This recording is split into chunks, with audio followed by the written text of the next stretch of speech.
Welcome to the 2-Acre Homestead. Come along with us on our journey from a small suburban homestead lifestyle to our new lifestyle, homesteading in the rural countryside of southern Arizona. We'll share with you our tips, tricks, successes, and failures from both our past suburban lifestyle to our new rural lifestyle, all on the 2-Acre Homestead.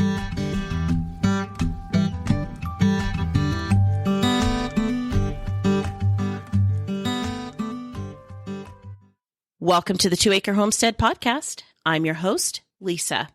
On today's episode, super excited, we have an expert in the field of keeping meat rabbits. We are welcoming Bobby Jimenez from the Rabbitry Center. And if you are unfamiliar with who he is, you need to go on YouTube and look up the Rabbitry Center. He is a wealth of information when it comes to keeping meat rabbits in your backyard. And he is on today to help answer some of the questions that you guys had in a previous episode that we did in keeping meat rabbits in your backyard. So welcome to the 2-Acre Homestead. So tell us a little bit about yourself. Well, I grew up in Midland, Michigan, and my grandpa had a farm out in Beaverton, and my uncle did some rabbit farming as well. And but it wasn't really until a friend of mine took me deer hunting that I actually got to experience my first, your own way of actually collecting and pulling meat out of the woods, or finding a way to produce your own meat. When I seen that, when I went out with a buddy of mine and we watched the sun come up and he harvested a deer. I turned to him and said, "Oh my gosh, what have I been missing all my life?" And then I started to research raising chickens. And during my research, I stumbled across rabbits. And we've been running our rabbitry now for just about 10 years. And it's changed our life. We enjoy it. We love watching these rabbits grow and helping folks get set up with their productions. And, it was a few years ago, we started with YouTube and things really took off from there. And here we are. Now I get to talk to folks like you. And, it continues to grow and grow.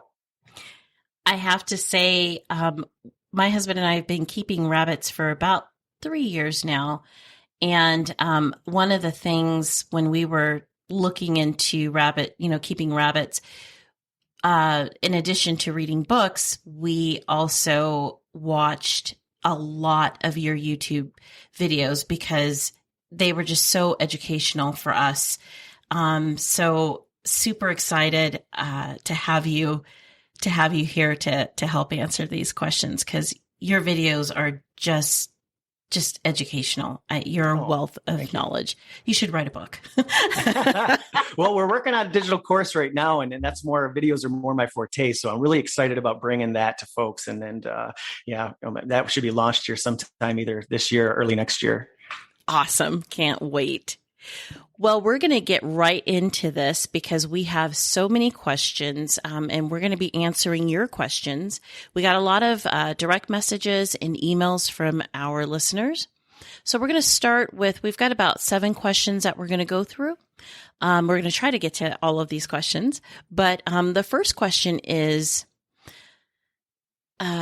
somebody had written and they had said, "I'm shocked," talking to me directly. They said, "I'm shocked that you changed from a rabbit colony to cages. Aren't you worried that cages cause sore hocks or sore feet?" I'm just going to interject just a real quick answer because it was directed to me. And the answer to that question is no. I'm not afraid of that because we do have boards. Well, they're not really boards. They're like a plastic kind of mesh where the rabbits can sit there and they can give their feet, some rest. But rabbits have been in cages for years, thousands of years, probably. But and it's never really been a problem. But we do monitor that closely. But Bobby, you're the expert. What are your thoughts on that question? Well, I've always I felt a little weird about being called an expert. I'm always learning, and there's so many folks out there that know their stuff. And I've always considered myself a student of rabbits. And, but I'll share my experiences. This is such a common question, and folks really get concerned about raising their rabbits and giving them the care that they need. And they certainly don't want to put them in a situation where it's unhealthy. And when, they see rabbits with sore hocks, they think, well, obviously this is from what's underneath their feet. Well, what it really comes down to, what is that rabbit's diet? Because the cage floor bottoms are used by the biggest and best productions because it is the cleanest and healthiest way to raise your rabbits and make sure that the fecal matter and the urine fall through the cage floor bottom. That way the hock, the feet, the rabbit foot can stay dry and sterile, and it sits there on that rack. A rabbit's foot is full of fur and padding, and it does very well on a cage floor bottom. And like you discussed the platform, that resting platform. They sell all sorts of kinds. And if you don't have an opportunity to maybe pick one up at Farm and Fleet or TSC or even Amazon, you can always just use a piece of 1/2 inch, 10 inch by 10 inch board. Just throw something in there.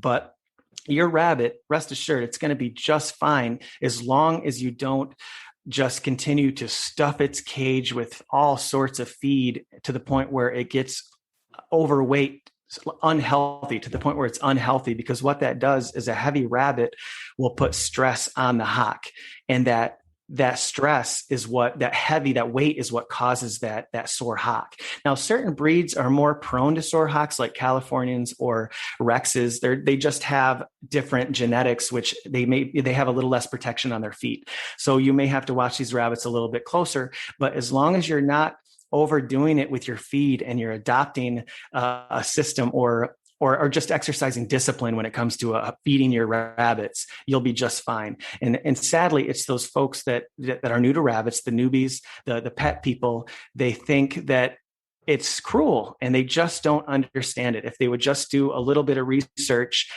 they would understand that it's actually beneficial. Well said. Well said. And I think that's why that's for question number 2. Question number 2 is, how do I get rid of fleas from my colony? And I was going to say, in addition to your statement for question number 1, is that, when you're raising your rabbits on colony, and that's what we did, we started off in, colony, you are more prone to diseases, pests, and even predators. So it's better to have them in the cages.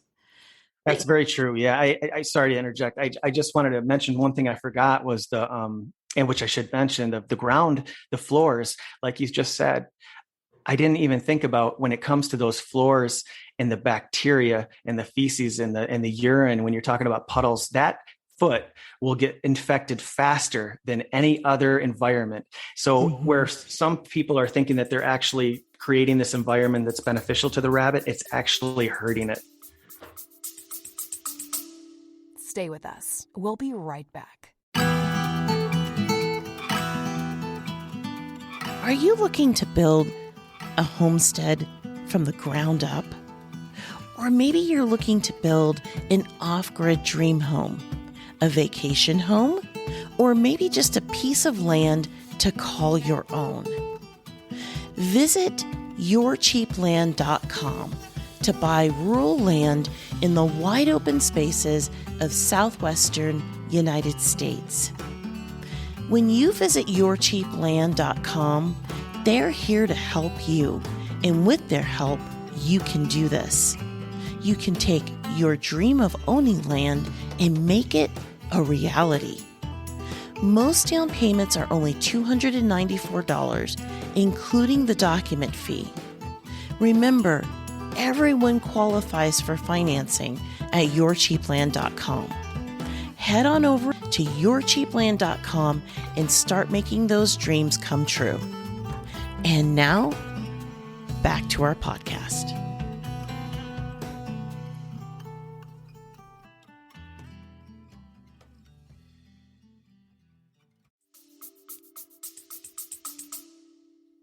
Right.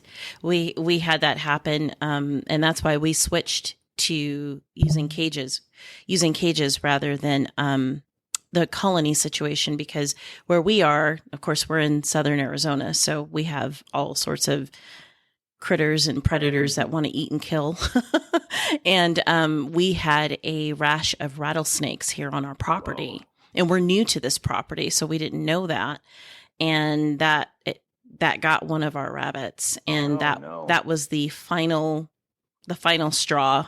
And that's what convinced us to get out of the colony, and too, because they were picking up a lot of fleas, which is funny because that is the next question. And that is, how do I get fleas from my colony? What are your thoughts on that?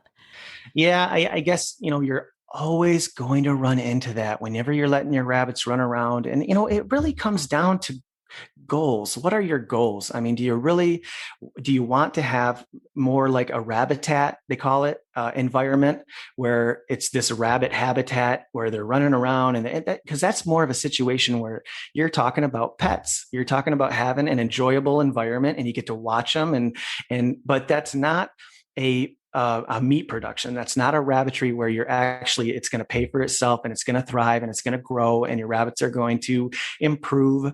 It's actually going to do the opposite, like you said, because over time, your predators will eventually make their way in, or rabbits will eventually dig their way out, and the overall health of your herd will slowly diminish because they're fighting things like parasites and pests and insects, fleas and ticks and that sort of thing, which will just eventually weaken the health of your herd till eventually they slowly but surely expire. Yeah, exactly. Yeah. So fleas,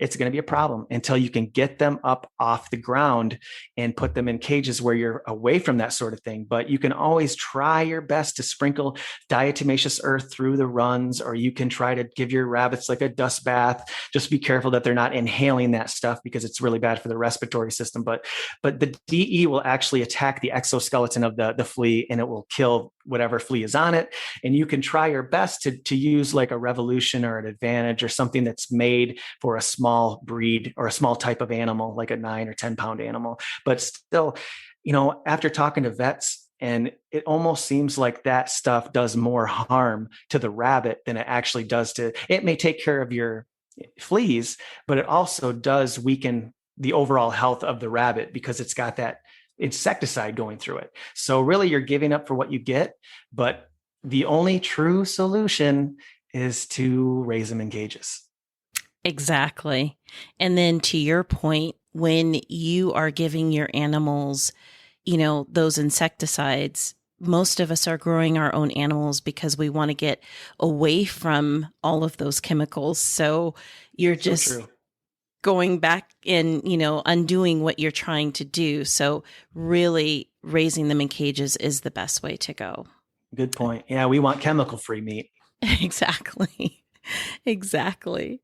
So the third question is, can I feed fresh food to my rabbits, or should I rely on pellets? Good question.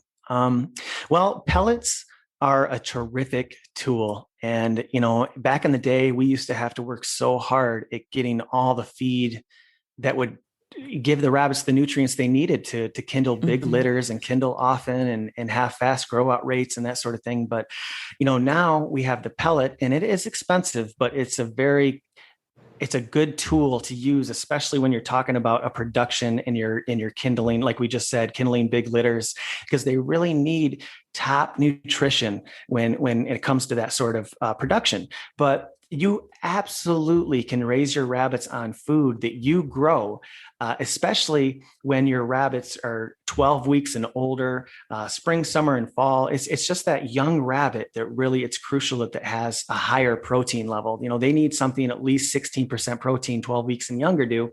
Whereas an adult rabbit, they're just fine with 12% protein. And this is something that you can achieve with growing alfalfa and clover and buckwheat and even a food plot of your own, and really doing research on food that you can grow in raised beds and in fields.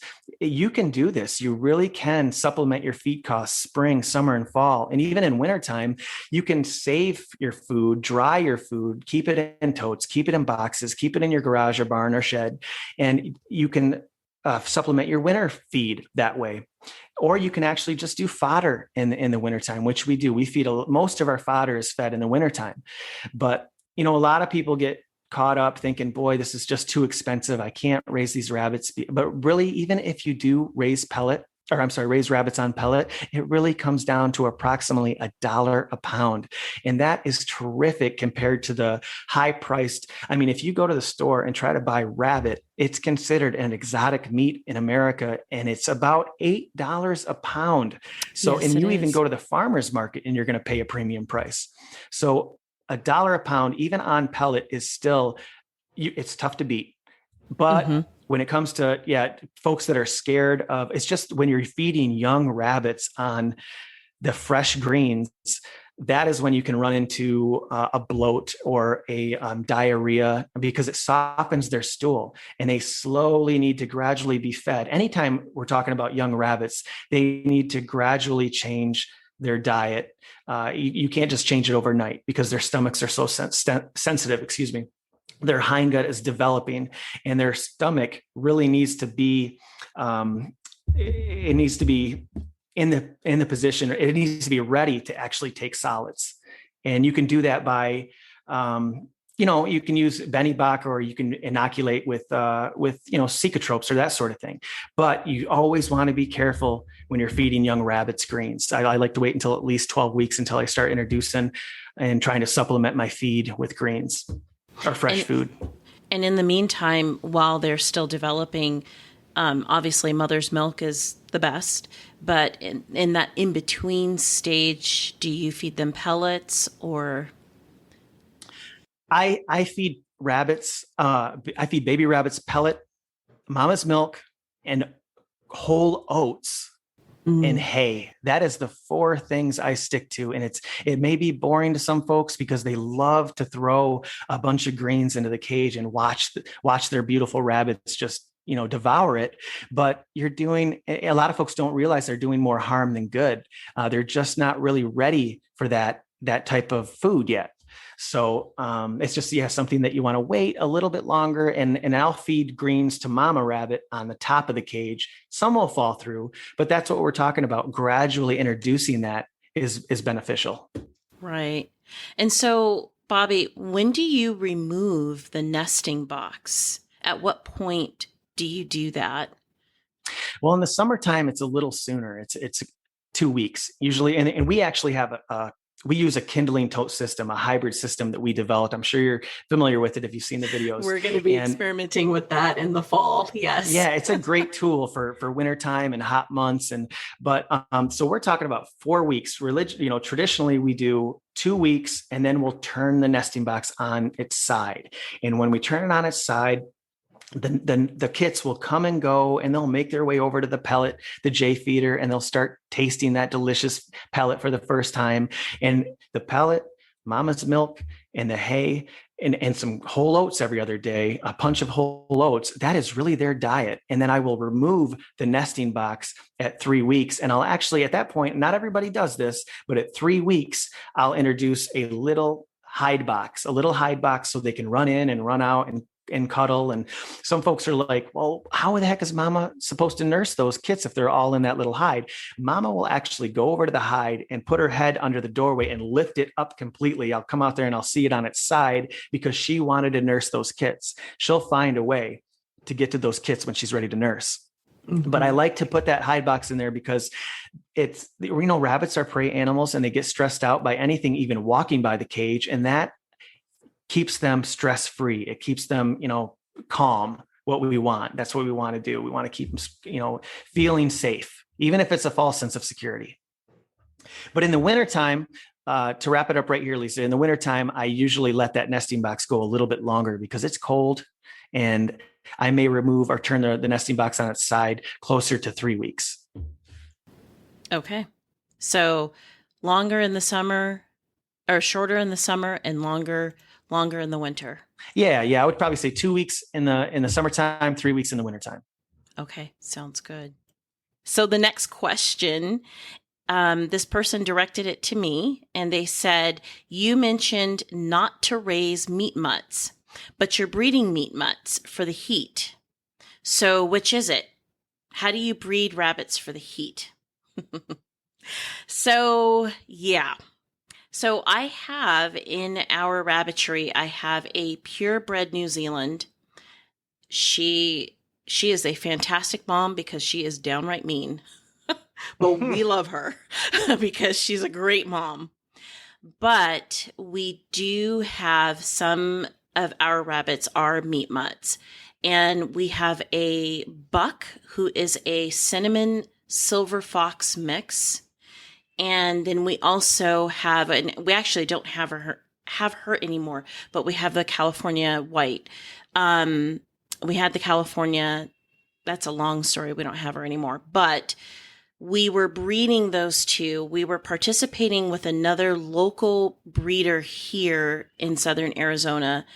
We got those two rabbits from her because she bred them in the heat of the Southern Arizona summers. And if you're familiar with Southern Arizona, we can get, well, most of Southern Arizona can get up to like 115 degrees or higher in the summer. And she was able to breed her rabbits through that. And so she's raised them through that heat. I wanted to participate in that because I wanted to see how that works. But we decided to move, and where we moved here in Southern Arizona, it does not get that hot. So we probably will be making some changes. As a matter of fact, there's no probably about it. We are going to be making some changes to our rabbits. We're going to just be raising New Zealand's only. And that's because we're just hooked on New Zealand's, even though the moms are mean. The meaner the mom, the better mama she is. So that's just how the animal kingdom is. But yes, I would say, please do yourself a favor. Do not raise meat mutts because your yield, when we bred our New Zealand and you compare side by side, the meat mutt versus a purebred, the meat yield is just, there's really no comparison. I mean, you're talking about a 3-pound difference easy when you go to harvest. So hopefully that answers that question. Bobby, do you have anything else? Yeah, so you answered it very well. New Zealand's, you're right, are the absolute best meat rabbit. They are considered the #1 ranked meat rabbit for all those reasons, for really good moms that take care of their litters. They make sure every kit is fed. The meat to bone, they dress out terrific. The meat to bone ratio is great. They grow fast. They're healthy and hardy, and they come in several different colors.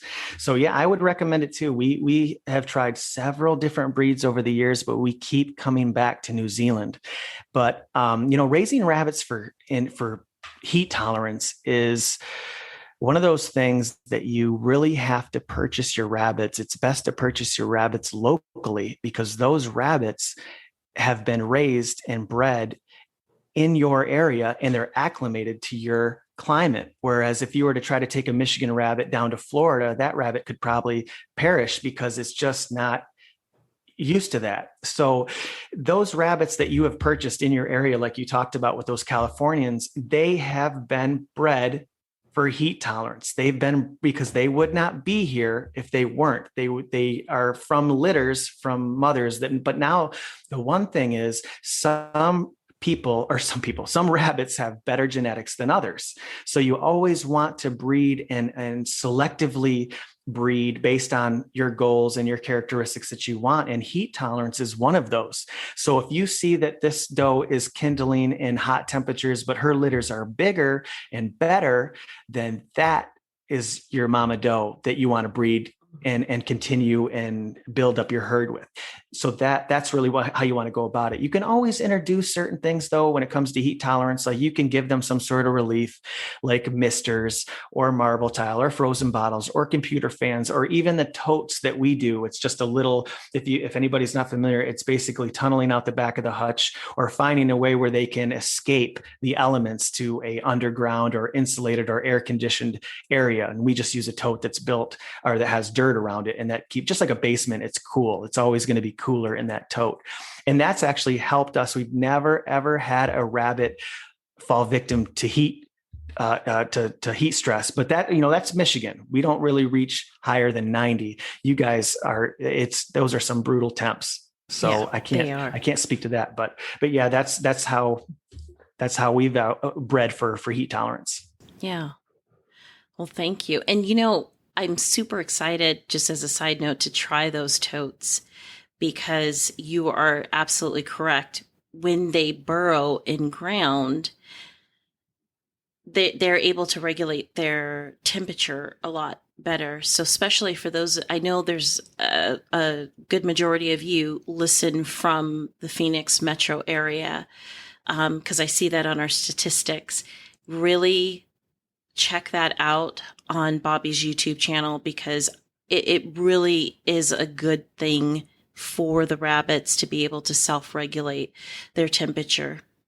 So let's go ahead and go on to the next question.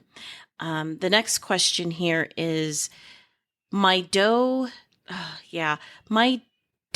died before she weaned her kits, and I lost all the kits too. I fed them goat's milk and they still died. What can I do in the future if this happens? Yeah, this is a great question. And I'm not going to beat around the bush and just say, hey, I have this perfect formula and it's going to work all the time. I tell you, I've read several different articles on feeding baby rabbits, bottle feeding rabbits, different authors. And the best, I'll just share the most successful formula that I've ever had or used. And even in my there's going to be a high mortality rate anytime you try to do this. So I don't want to mislead you, but when we had a chestnut doe, her name was Rachel, and she's actually named after my wife. And she was our best rabbit to this date. And she had a massive litter, and she died shortly after. Maybe the kits were 2 days old. And so what we used, because these kits, they need that you can never imitate, simulate, synthetically copy mama's milk. You talked about how there's nothing better than that. I agree. And we've seen that it doesn't matter what you try, you still are going to have trouble. But what we used GME.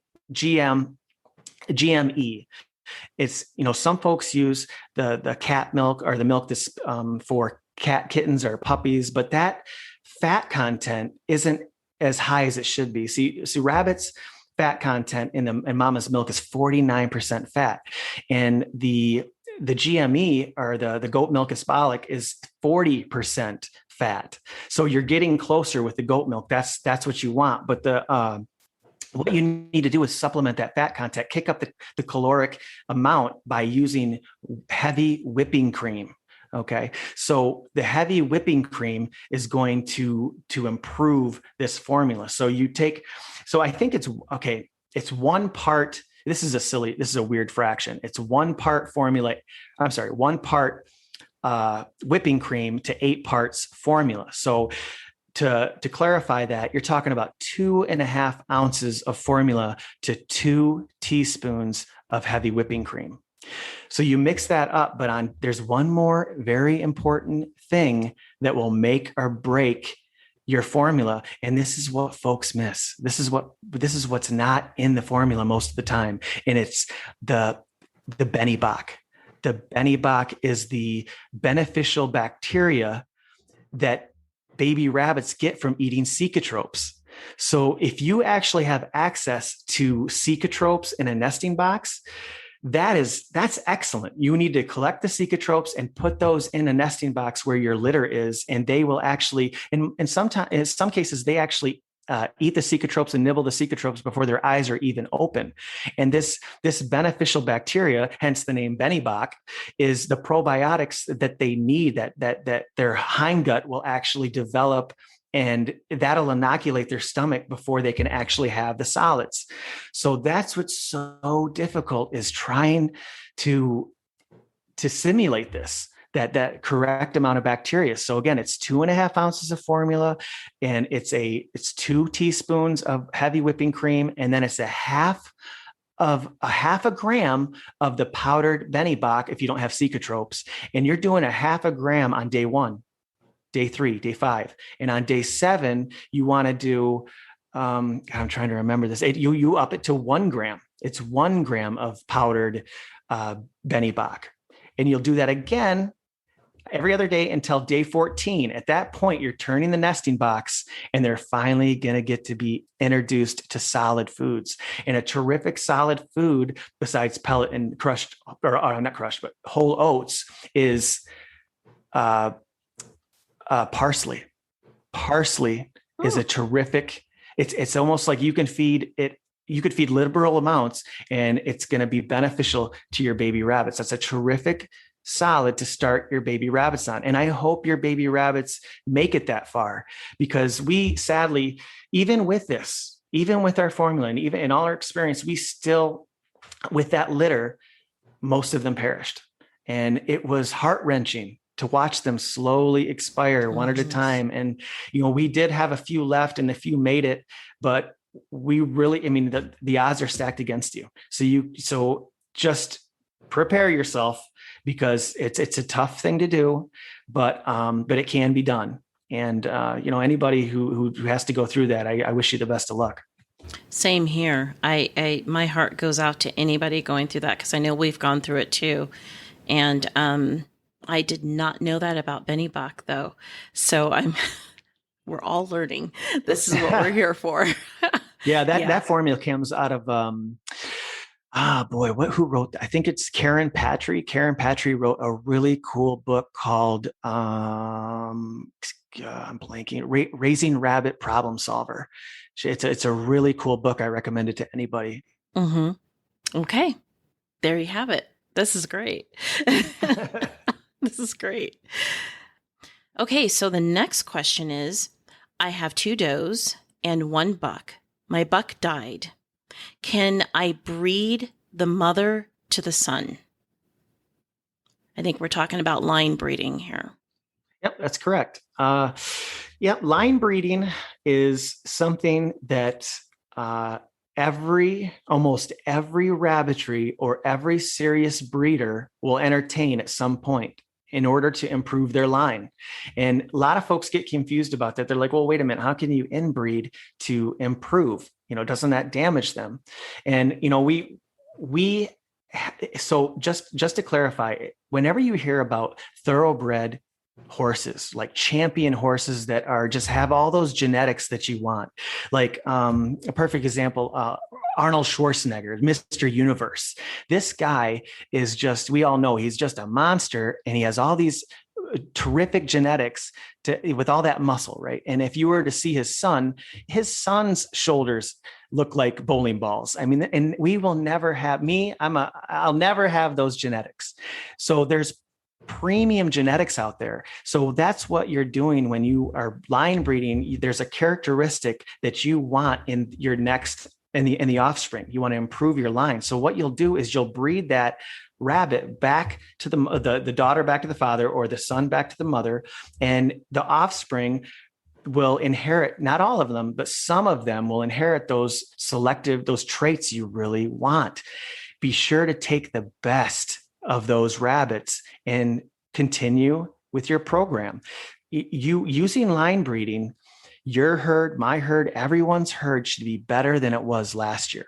This year's rabbits should be better than last year's rabbits. And you do that by selective breeding and using line breeding. You really don't have to outcross all the time and drive all over your state to make sure you're getting fresh blood. Really, outcrossing is absolutely necessary when you're seeing your rabbits go down, the quality go down. So then you need to it's time to introduce new blood, because that's what we're always trying to achieve: genetic diversity. The genetic diversity will create, healthy rabbits. You never want to lose that complete genetic diversity. And, eventually, so what happens is folks, not to go off on a tangent, but folks will breed over and over and over again to the point where they'll try to kick out those other genetics that they don't want. Like, say they want this blue rabbit to always have blue rabbits.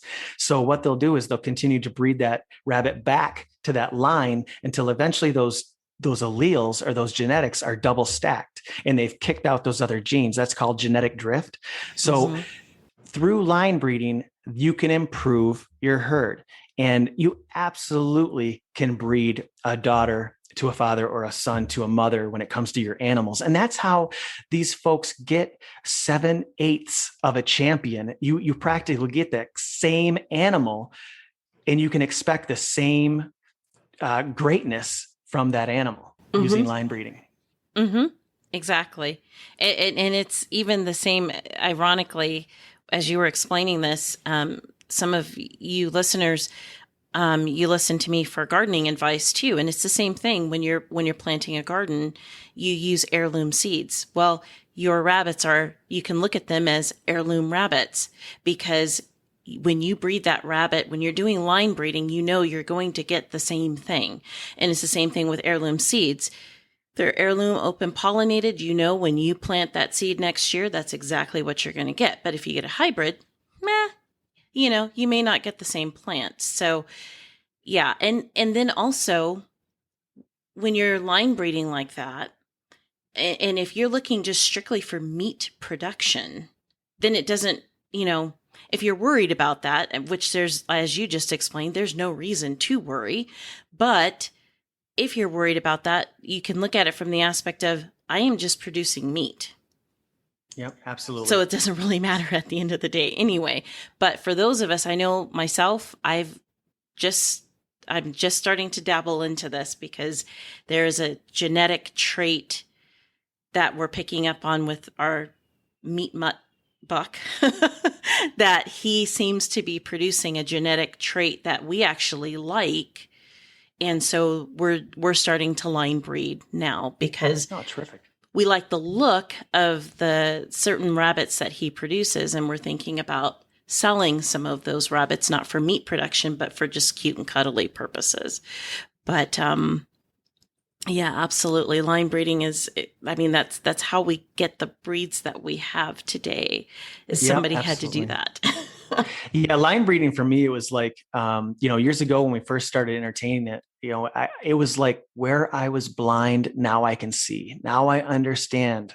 I never really, until I started researching it, then I realized, oh, this is how you get a champion rabbit. This is how you improve to get what you want. And it's absolutely through line breeding. And, in some cases, and this is hard for people to understand, or, maybe something that people, it's hard for them to entertain, but often related rabbits will breed and produce even better than unrelated rabbits. Wow. Well, I can't believe we got through all of these questions. That is fun. Fantastic. Yeah, it's great.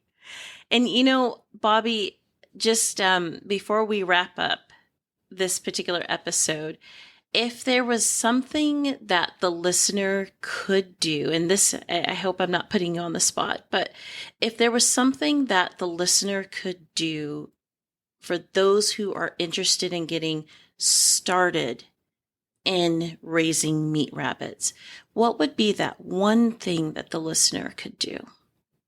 What do you think? I would think if you're interested in raising rabbits, there is so many knowledgeable people on YouTube. And I know a lot of folks are getting away from Facebook, and they, some folks think it's just the devil or something, but they do have Facebook rabbit groups. And I really recommend them. Never mind all the Facebook other stuff, but the social media part of the Facebook rabbit groups, oh my gosh, is there knowledgeable people that are so ready to help you. And you answer any question, or you ask any question, and all of a sudden you get a dozen people that are firing these terrific experiences to you. So I really recommend that. I really recommend searching in YouTube's window, whatever topic you want covered, because there's hundreds of folks just like me that are excited about breeding rabbits and want to help you. So, and you can always find us on the Rabbitry Center YouTube channel, and you can also check out our website, which has tons of different resources for you. And I might add, your website does have a lot of good resources as well. Thank you. Thank you very much. Especially for the beginner. Oh, great. Yeah, especially for those starting. Well, Bobby, thank you so much for participating in our podcast. And we just can't thank you enough. Oh, you're very welcome, Lisa. It was nice talking to you. It was, it'll be a fun story. Everything we went through. Lots of technical issues today. Right. Well, it was fun. Okay. All right. That wraps up this episode. Thanks for listening. And as always, be safe out there and happy homesteading.